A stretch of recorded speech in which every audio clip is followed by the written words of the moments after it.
In Eugene, Oregon this weekend, we saw the highest performing one-day athletics meet in history. Allegedly. 2 world records, make-believe comebacks, Olympic rematches, and a little bit extra sprinkled in. But Thompson has picked him up and is moving away. He's the world number 1 this year. But 2 world records and a 30-meter comeback, it would be disrespectful to start with anything else. Faith Kipyegon's 1500-meter world record was a beautiful, visual representation of the gap that separates her from everyone else. I do want you to keep in mind, this race wasn't just some easy lineup. It was the Olympic podium rematch plus 4th place, 2 of which who also sit amongst the top 10 fastest women ever. So even though Kipyegon was running a step behind world record pace basically the entire race, she wasn't simply left alone with the pacer. Throughout the majority, Helen Walteji would be glued to her back, keeping her tightly packed and claustrophobic, holding on all the way up until the bell. Shoulder, but Kipyegon still leads 2:49 at the bell. Where here, Walteji sinks a little bit, but Hull, who has proven a legitimate contender, was still breathing down her neck. But even with constant pressure from today's finest, Kipyegon shows us what it feels like for other athletes to run in her world. On the final back straight, she effortlessly widens her stride to create a gap, while in contrast, Hull, in an effort to keep up, tightens, her stride visually becoming more wild, fighting for every step. And it's like a sick joke, but Kipyegon just glides, and continues to do so in metronomic fashion, a world record, no one else even on screen. Come on, Faith! She's there! It's a world record! 3:48.68 is her 3rd world record, beating her own previous work by 0.36 of a second. What Faith Kipyegon is doing on the track gives her a solid argument as the most dominant athlete on the track right now. And I know since I've mentioned it now, there'll be a few contenders swirling in your head, but hear me out. She's won all 6 of the most recent global titles in the 1500 meter. She was the first woman to run sub 350, and is now the first to run sub 349. She's broken 2 full second barriers on her own, and is now over a second faster than anyone else in history. And probably the most disgusting fact of all, is she has now gone undefeated for 4 entire years across 22 finals races in the 1500. The last time she lost was on June 10th, 2021, and she came second. And I've been kind of alluding to it, but when we discuss track greatness in the current era, you can't ignore Sydney McLaughlin-Levrone, who I'm sure many of you will argue has the upper hand against Kipyegon still. More world records, same amount of global titles won since 2019, both on 4-year win streaks in their main event, and McLaughlin actually dominates by larger margins. But I'm going to be real for a second and pull out my trump card. The 1500 meters is hands down the more competitive event. We're all thinking it's kind of just facts. So when we take into account McLaughlin's 4-year win streak is only 12 final races compared to Kipyegon's 22, yeah, to dominate twice as much in the same time frame in a more competitive event, Kipyegon is one of one. Was this the time you expected? I would say yes, this is the time I was expecting. And that doesn't even mention the fact she pulled off this world record only 8 days after the absolute buffoonery they pulled off at the Nike's Breaking 4 event. If you want an in-depth breakdown, I recommend Adam's video.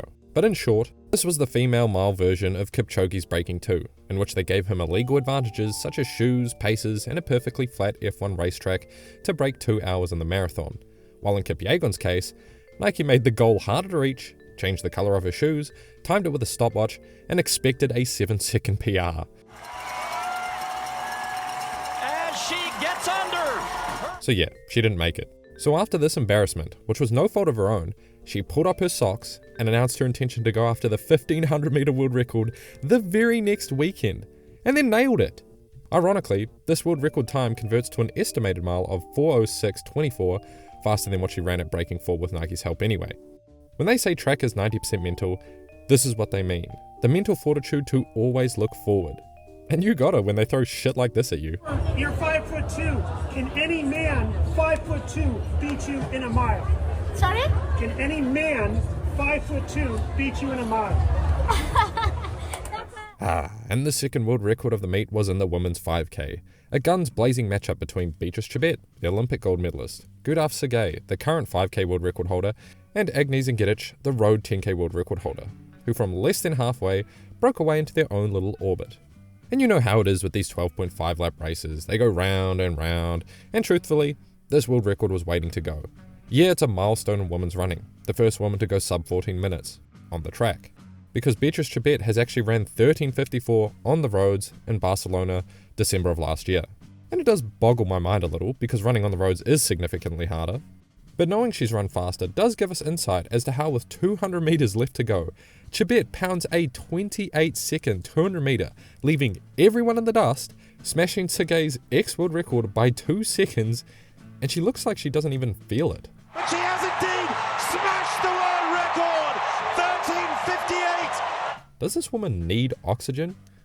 And the men's mile also lived up to the hype. The long-awaited match of half the guys who kept running 3:35 for 100 grand versus the new guys who had to run 3:27 for a sniff at Diamond League's 10k. Not like either of them get paid for months anyway. But while Habs and Nagus were preoccupying themselves running their own race, separated by an entire 18-wheeler from the rest of the pack, this man specifically, 20-year-old Niels Laros, would somehow win.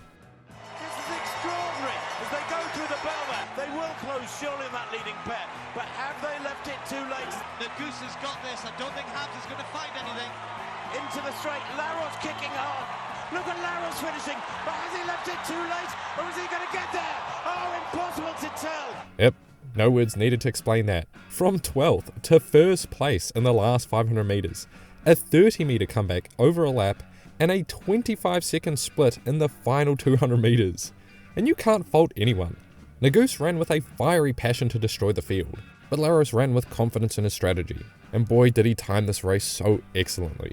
This time now makes him the 7th fastest miler to grace the earth, and this year's 1500 meter field is turning into one of the most convoluted events to pick a dang favourite in. In addition to last year's Olympic podium of Hocker, Kerr, Nagus, Ingebrigtsen, the other week added Habs and Koech, and now Niels Laros, and that's ignoring about 7 other guys who also ran sub 3:30 this year. If you enjoy gambling, you'd like the men's 1500. Alright, it's sprint time, the women's 100 meter, an Olympic podium rematch. But before we even start, I'll admit it. I underestimated Melissa Jefferson-Wooden. I thought Alfred was in untouchable form after Stockholm, and I wasn't entirely wrong about that.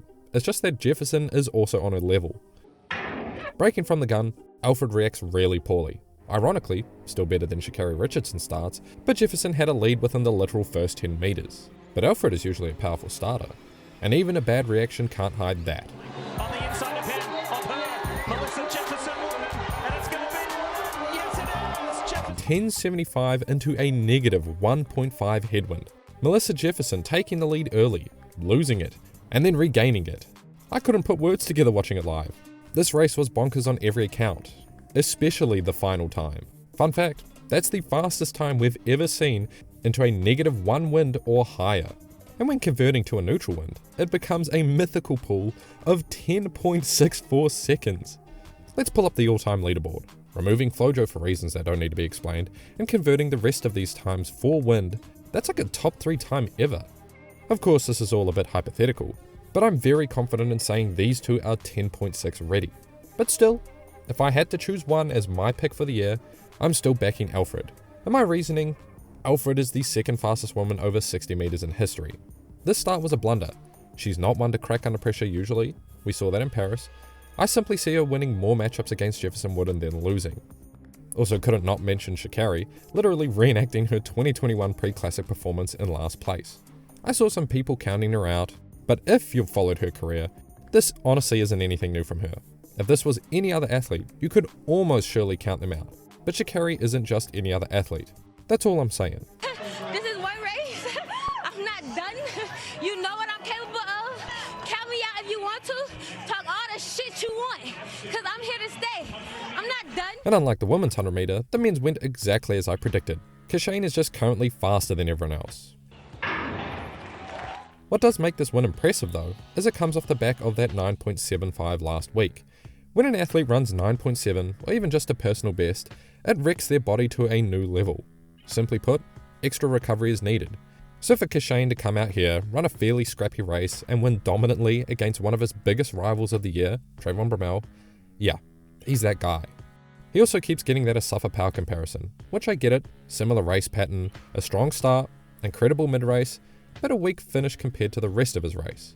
It could be a weakness, just like Powell, if anyone actually runs fast enough. Now remember what I said last week after Chase Jackson threw 20.95 meters?